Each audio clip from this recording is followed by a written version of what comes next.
और इस वीडियो में मैं आपको बताने वाला हूँ कि अगर आप एक सेकंड हैंड टाटा नैनो खरीदते हो ना, तो आपको क्या क्या चीजें देखनी चाहिए, क्या क्या चीजें चेक करनी चाहिए। उन्होंने 3-4 जगह मैकेनिक को दिखा लिया तो सब यही बोल रहे हैं कि ECU खराब है। अब नैनो का ECU आता है ओरिजिनल 9-10 हजार रुपए का आता है। तो स्वागत है आप सभी का एक और नई वीडियो में। अभी टाइम सुबह के 7 बज रहे हैं और अपनी टाटा नैनो लेके निकल चुका हूँ दोबारा से। आज संडे भी है तो संडे को तो नैनो लेके जाता ही हूँ मैं। वैसे अभी मैं पार्क जा रखा था बाइक लेके, लेकिन पार्क से मैं घर आ गया तो मैंने सोचा अब नैनो लेके चलते हैं। और आज मेरे को लाइव स्ट्रीमिंग भी करनी है 11 बजे के आसपास, तो देखते हैं आज कैसा रहता है सिस्टम, वो भी करेंगे लाइव स्ट्रीमिंग। और इस वीडियो में मैं आपको बताने वाला हूँ कि अगर आप एक सेकंड हैंड टाटा नैनो खरीदते हो ना, तो आपको क्या क्या चीजें देखनी चाहिए, क्या क्या चीजें चेक करनी चाहिए। क्योंकि कल ना मेरे पास एक भाई का कॉल आया था, पहले तो मैसेज आया था, फिर उन्होंने कॉल किया था। तो उन्होंने ना अभी 1 महीने पहले नैनो खरीदी और उनकी नैनो में एक मोटी दिक्कत आ गई है, उनका ECU खराब हो गया। उन्होंने 3-4 जगह मैकेनिक को दिखा लिया तो सब यही बोल रहे हैं कि ECU खराब है। अब नैनो का ECU आता है ओरिजिनल क्या ECU तो एक ही होता है, ओरिजिनल ही लगता है। अगर आप नया खरीदते हो तो 9-10 हजार रुपए का आता है, और अगर सेकंड हैंड खरीदते हो तो सस्ता मिल जाता है। पर वही है, हर जगह सेकंड हैंड अवेलेबल नहीं होता ना, ECU हर जगह मिलता नहीं है। और वो भाई जहाँ रहते हैं वो छोटी सी जगह है गाँव के पास, तो इसीलिए वहाँ पे मिलता नहीं है सारा सामान। अगर उन्हें खरीदना है तो नया खरीदना पड़ेगा, नहीं तो सेकंड हैंड वो खरीद नहीं सकते क्योंकि मिलता ही नहीं है। दिल्ली में तो आप फिर भी खरीद लोगे सेकंड हैंड, क्योंकि यहाँ पे बहुत सारी मार्केट है, जैसे मायापुरी हो गई और भी है, तो वहाँ से आप सेकंड हैंड खरीद सकते हो जहाँ पे गाड़ियाँ वाड़ियाँ कटती है। सेकंड हैंड तो सस्ता मिलता है, 2-3 हजार रुपए का मिल जाता है सेकंड हैंड। ऊपर से जो उन्होंने गाड़ी खरीदी है ना, उसका 1 ही साल बचा है, तो 1 साल के लिए मतलब 1-2 साल बचे हैं शायद, तो वो बोल रहे हैं 1-2 साल के लिए 10 हजार रुपए लगाना वर्थ नहीं है। इसीलिए ना मैं आपको मना करता हूँ कि नैनो खरीदो ना कभी भी तो 13 से ऊपर वाला ही मॉडल खरीदो। उसमें क्या होता है, अगर कुछ खराबी भी हो जाती है, मोटी दिक्कत हो जाती है, तो आपको ऐसा तो रहेगा कि अगर आप पैसे लगा भी लेते हो तो 3-4 साल चलेगी, 4-5 साल चलेगी। लेकिन अगर हम कम वैलिडिटी वाली खरीद लेते हैं ना, जिसके 1 साल बचाओ, 2 साल बचाओ, फिर हम यही सोचते हैं कि अगर पैसे हमने लगा भी दिए तो कुछ फायदा ही नहीं है, क्योंकि वो चलेगी ही नहीं ज्यादा। कुछ टाइम में उसकी वैलिडिटी खत्म हो जाएगी, फिर बस। तो इसीलिए ऐसी गाड़ी खरीदने का कोई फायदा नहीं है जिसका 1 साल बचा हो या 2 साल बचा हो। गाड़ी ऐसी खरीदो जिसके थोड़े ज्यादा साल बचे हों। गाड़ी के अंदर तो यार बिल्कुल भी ठंड नहीं लगती, नहीं तो अभी मैं बाइक में आया था ना तो बहुत ठंड लग रही थी। इसमें तो मैंने बस टी-शर्ट पहन रखी है, बाइक में तो मैंने जैकेट पहन रखी थी, तब भी ठंड लग रही थी। और अभी तक मैंने इसका हीटर यूज नहीं करा, जब थोड़ी ज्यादा ठंड हो जाएगी ना तब इसका हीटर यूज करके देखेंगे कैसा काम करता है। तो इसीलिए मैंने सोचा एक वीडियो बनाते हैं जिसमें मैं थोड़ी चीजें बता देता हूँ कि क्या क्या चीजें आप चेक कर सकते हो जब आप सेकेंड हैंड गाड़ी लो, जिससे आपको आगे चल के कोई दिक्कत ना हो। और उसमें पहली चीज तो यही है कि गाड़ी कोई सी भी खरीदो उसके कम से कम 2-3-4 साल बचने ही चाहिए, 3 साल से ऊपर ही बचने चाहिए।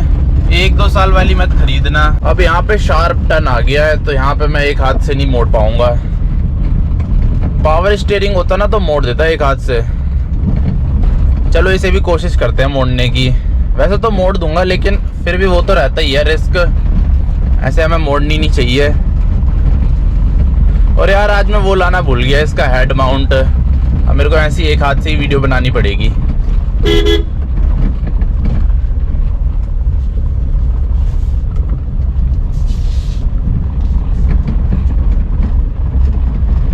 ये देखो मोड़ दी। वैसे तो मैंने इधर से तो मोड़ ही दूंगा, इधर से तो मेरे को कॉन्फिडेंस है बहुत ज्यादा। ये लो,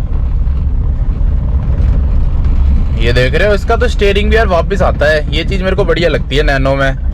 इतनी सस्ती गाड़ी है और इतने फीचर है, नहीं तो अच्छी गाड़ियों का भी स्टीयरिंग वापस नहीं आता। मतलब आता है नई में तो, लेकिन ना आगे चल के खराब हो जाता है, फिर लोग इस चीज को ठीक नहीं कराते और सोचते हैं क्या ठीक कराना, हम खुद ही ले आएंगे वापस। क्योंकि ये चीज शायद थोड़ी महंगी सी ठीक होती है, तो इसीलिए पैसे लगाने से बढ़िया है खुद ही हाथ से वापस ले आओ।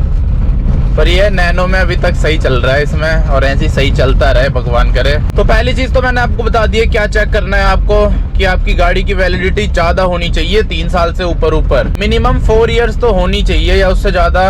क्योंकि 4 साल में ना ये रहता है कि आप पैसे भी लगा दोगे ना, मान लो आपने जितने की गाड़ी खरीदी उसके आधे भी पैसे लगा दोगे तो कम से कम ये तो रहेगा कि 4-5 साल गाड़ी आपके पास ही है। अब 1-2 साल बचा होगा, फिर इंसान क्या ही पैसे लगाएगा, और फायदा भी नहीं है ऐसे पैसे लगाने का 1-2 साल के लिए। तो इसीलिए इस चीज का खास कर ध्यान रखना। और आपको वो बता देता हूँ कि जो ECU की दिक्कत होती है उसको आप कैसे पता लगा सकते हो।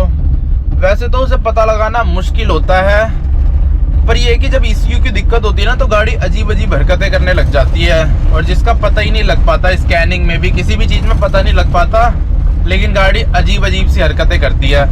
अब जैसे कुछ टाइम पहले मेरी गाड़ी कर रही थी, इसमें इंजन चेक लाइट जल जा रही थी, लेकिन उसमें आ नहीं रहा था स्कैनिंग में क्यों जल रही है। तो उस टाइम मेरे को भी एक दो मैकेनिक ने बोला था कि इसका वो ख़राब हो गया ECU, लेकिन वो दिक्कत अपने आप सही हो गई। अब इसमें कोई इंजन चेक लाइट नहीं चलती। अब एक दो महीने से तो नहीं आ रही इंजन चेक लाइट, सही चल रही है गाड़ी, मिसिंग भी नहीं कर रही बिल्कुल भी। अब देखते हैं जब दोबारा आएगी तब की तब देखेंगे। अभी तक तो सही चल रही है तो चला रहे हैं। क्या मजा आता है यार इसे चलाने में सुबह सुबह। चलो अब यहाँ पे वो लगा लेते हैं सीट बेल्ट। देखो ये सामने आपको गेट दिख रहा होगा ना, यहाँ से हमारा मेन रोड शुरू होता है, ये रहा। इससे पहले तो यार सीट बेल्ट लगाने का इतना फायदा भी नहीं है, क्योंकि थोड़ा थोड़ा इंसान को बाहर भी देखना पड़ता है। देखो यहाँ पे लगा लेते हैं सीट बेल्ट। तो अब नैनो को लेके पहुंच चुका हूँ कुछ इस तरह की जगह पे, और अब आपको थोड़ी बहुत और चीज़ें बता देता हूँ जो आपको चेक करनी चाहिए जब आप एक नई नैनो लेते हो, मतलब सेकेंड हैंड नैनो लेते हो। और अभी के टाइम इसके टायर देखो क्या मस्त चमक रहे हैं, एकदम ब्लैक। इसका ना मैंने इंटीरियर भी पूरा क्लीन कर दिया। ये सारी चीज़ वाइट पड़ रही थी ना, तो पॉलिश ला के मैंने इनमें पॉलिश कर दी। ये देख रहे हो एकदम ब्लैक हो गया। और वही पॉलिश मैंने टायर में भी कर दी, जिसकी वजह से इसके टायर अब चमक रहे हैं एकदम ब्लैक। तो अगली चीज़ जो आपको चेक करनी है वो है बोनट। तो बोनट खोल के ना आपको रस्टिंग चेक कर लेनी है। एक बार मैं आपको बोनट खोल के दिखाता हूँ इस गाड़ी का। बोनट खुल चुका है, तो बोनट खोलना है आपको, यहाँ पे ऐसे ही लग जाता है। और ना आपको रस्टिंग चेक कर लेनी है। जैसे मेरी गाड़ी में भी रस्टिंग है, लेकिन थोड़ी है। देखो अगर इतनी है तो चल जाएगी, लेकिन अगर बहुत ज़्यादा है ना, एकदम भरा हुआ है जंक से, तब आपको नहीं खरीदनी वो कार। मेरे में भी रस्टिंग है, पर ये इतनी रस्टिंग है कि 4 साल तक टिक जाएगी है। और इस गाड़ी की उम्र भी बस 4 साल बची है, तो 4 साल बाद तो वैसे भी ये कबाड़े में ही देनी है, तो इसीलिए 4 साल के हिसाब से ठीक है। इतनी रस्टिंग थोड़ी चल जाएगी, लेकिन ज़्यादा नहीं होनी चाहिए, क्योंकि जो रस्टिंग होती है इसका कोई इलाज नहीं होता, ये बस ऐसी बढ़ती जाती है। तो इसीलिए आपको रस्टिंग का खास ध्यान रखना है जब भी गाड़ी लो। तो इसीलिए ज़्यादा रस्टिंग नहीं होनी चाहिए, हल्की फुल्की चल जाएगी, क्योंकि गाड़ी इतने साल पुरानी है तो थोड़ी रस्टिंग तो लगती है। ऊपर से टाटा की गाड़ियों में रस्टिंग थोड़ी ज़्यादा ही लगती है। उसके अलावा यार मेन तो अब इंजन होता है। एक तो आपको रस्टिंग का ध्यान रखना है और इंजन का ध्यान रखना है। बाकी बॉडी तो चल जाती है। बॉडी में आपके स्क्रैच भी मिल जाए तो वो तो ठीक हो जाएंगे, डेंट भी मिल जाए तो वो भी ठीक हो जाते हैं आसानी से, और नहीं भी हुए तो गाड़ी चल तो जाती है। जैसे मेरी गाड़ी देख लो, अभी तो मैंने साफ़ सुथरी कर रखी है तो इतना पता नहीं चलता, लेकिन इसमें बहुत सारे स्क्रैचेस हैं। इस तरफ के व्हील कैप गायब होगा। ऐसे दूर से दिखाऊंगा ना तो आपको ऐसा लगेगा साफ़ सुथरी गाड़ी है, चमकती हुई, पॉलिश हो रखी है।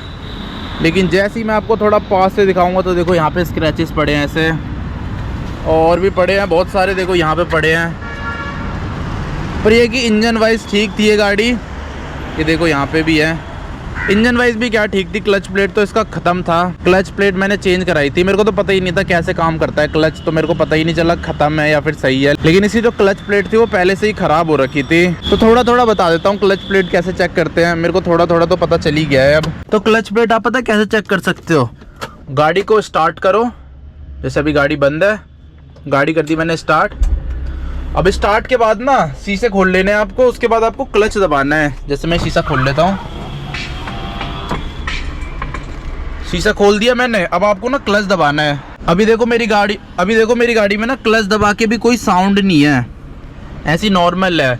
लेकिन जब आपकी क्लच प्लेट खत्म हो जाती है ना तो क्लच दबा के अजीब सी आवाज़ आती है गाड़ी में से। पहले मैं सोचता था ये गाड़ी का नेचर है, आवाज़ ऐसी आती होगी, लेकिन ऐसा नहीं है। तो क्लच दबाओगे ना आप तो वैसी आवाज रहनी चाहिए जैसी है ही गाड़ी की आवाज, चेंज नहीं होनी चाहिए, कोई अलग सी आवाज नहीं आनी चाहिए। और दूसरा चीज, क्लच हार्ड नहीं होना चाहिए। जैसे अभी तो ये सॉफ्ट है, पहले बहुत ज्यादा हार्ड था। पर वही है, जिसने पहले कभी कार नहीं चलाई उसको क्या पता क्या सॉफ्ट होता है क्या हार्ड होता है। और बाकी पिकअप में थोड़ा सा फर्क पड़ता है। जब क्लच सही होता है ना तो गाड़ी व्हील स्पिन करती है, अगर आप एकदम से उठाते हो झटके से। और क्लच खत्म होता है तो ये व्हील स्पिन नहीं करती टाटा नैनो। अगर क्लच प्लेट्स एकदम ठीक होगी ना तो आप एकदम से क्लच छोड़ के रेस दोगे तो व्हील स्पिन होता है टाटा नैनो में। तो वो भी एक बार करके देख लेना। अगर नहीं हुआ तो इसका मतलब समझ जाना क्लच प्लेट खत्म है। और क्लच प्लेट इसकी डलती है 6,000 रुपए के आसपास की, 5-6 हजार की डलेगी। बाकी आप चला के देख सकते हो। जिसके पास एक टाटा नैनो हो ना पहले से, उसको अगर ले जाओगे तो आपको थोड़ी ज्यादा हेल्प हो जाएगी उसको, क्योंकि पता रहेगा ना ये गाड़ी कैसी चलती है। अब जिसने चलाई नहीं है कभी वो तो सोचेगा खराब ही चल रही है। क्योंकि टाटा नैनो में ना एक ये भी चीज है, इसको थोड़ा ज्यादा रेस पे चलाना पड़ता है। जैसे नॉर्मल गाड़ी है सामने खड़ी है, ये थोड़ी कम रेस में भी उठ जाएगी, कम रेस में चल जाएगी। लेकिन टाटा नैनो में आपको थोड़ी सी रेस ज्यादा देनी पड़ती है।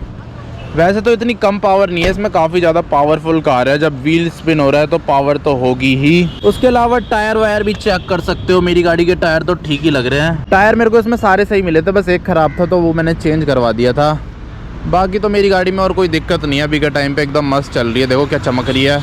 इसका हाँ कंडेंसर फ़ैन थोड़ा स्लो चल रहा है तो वो मेरे को चेंज कराना है, गर्मियों में कराऊंगा चेंज, या फिर हो सकता है सर्दियों में ही करा दूं, जब पैसा आएगा जब भी करा दूंगा। पर अभी के लिए तो गाड़ी सही है। तो इससे एक और चीज़ पता चलती है, जब गाड़ी लो तो एसी वेसी भी चेक कर लेना इसका कैसा काम कर रहा है। तो टाटा नैनो का ना एसी बहुत ज़्यादा तगड़ा है, अगर उसका एसी कम काम कर रहा है तो इसका मतलब समझ जाओ एसी में भी थोड़ी सी दिक्कत है। और हाँ, कभी भी ऐसी टाटा नैनो मत लेना जिसका एसी खराब हो, चल ना रहा हो। और हाँ, कभी भी ना ऐसी टाटा नैनो मत लेना जिसका एसी काम नहीं कर रहा हो। अगर ओनर ये बोले ना कि एसी सही है, बस सर्विस करानी है फिर चलने लग जाएगा, तो मत लेना, क्योंकि टाटा नैनो के एसी में ये दिक्कत है। जब तक चलता रहता है तो चलता रहता है, जब खराब हो जाता है फिर ये ठीक नहीं हो पाता, फिर आपको ठीक कराने के लिए मोटा पैसा खर्च करना पड़ेगा, 10-15 हजार रुपए। तो इसीलिए इस चीज का ध्यान रखना, एसी ऑन कंडीशन में होना चाहिए, चालू कंडीशन में होना चाहिए, ठंडी हवा उसमें से आनी चाहिए, तभी उस गाड़ी को लेना, वरना उस गाड़ी को हाथ भी मत लगाना। अगर ओनर बोलता है कि एसी की सर्विस कराओगे तो चलने लग जाएगा, गैस डलवाओगे तो चलने लग जाएगा। उसके अलावा ये पावर विंडो वगैरह ये सारी चीजें चेक कर लेना।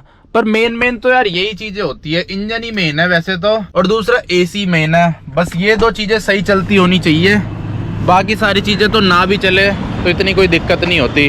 और ऊपर से बाकी सारी चीजें ना सस्ते में भी निपट जाती है। और आपको ना गाड़ी थोड़ा चला के देखनी है 10-15 किलोमीटर तक, क्योंकि तभी आपको ECU वगैरह की दिक्कत पता चल पाएगी। गाड़ी अजीब बिहेव करेगी तो आपको पता चल पाएगा। और ना आप ऐसे चला के भी देख सकते हो कि गाड़ी का स्टीयरिंग एकदम सीधा चल रहा है या इधर उधर भाग रही है गाड़ी, चलाने में कोई दिक्कत तो नहीं है, स्मूथ चल रही है। ब्रेकिंग टेस्ट कर सकते हो। तो बस यही सारी चीजें हैं जो आपको चेक करनी चाहिए गाड़ी लेने से पहले। पर गाड़ी यार चलाने में बहुत ज्यादा मस्त है, क्या मजा आ जाता है इसे चला के। और बाकी थोड़ा सा गाड़ी को उबड़ खाबड़ रास्ते में भी चला के देख लेना, सस्पेंशन वगैरह ठीक है, आवाज तो नहीं कर रहे चू चू चू चू की। और आजकल बहुत सारी कंपनियां भी ये सर्विस देती है, जैसे Cars 24 हो गई, तो वो ना आपकी गाड़ी चेक कर लेंगे आपके लिए, कोई भी आप सेकेंड हैंड गाड़ी खरीदोगे तो आप उनका भी यूज कर सकते हो। वो मेरे ख्याल से 1000 रुपए के आसपास लेते हैं, पर सही है यार, इतने पैसे 1000 रुपए खर्च करके आपके बहुत सारे पैसे बच जाएंगे, वरना ऐसी ले लोगे तो आगे चल के 1000 की जगह 10,000 खर्च हो जाएंगे। तो इसीलिए ये वाली सर्विस मेरे को सही लगी। आजकल बहुत सारी कंपनियां खोल रही हैं ये।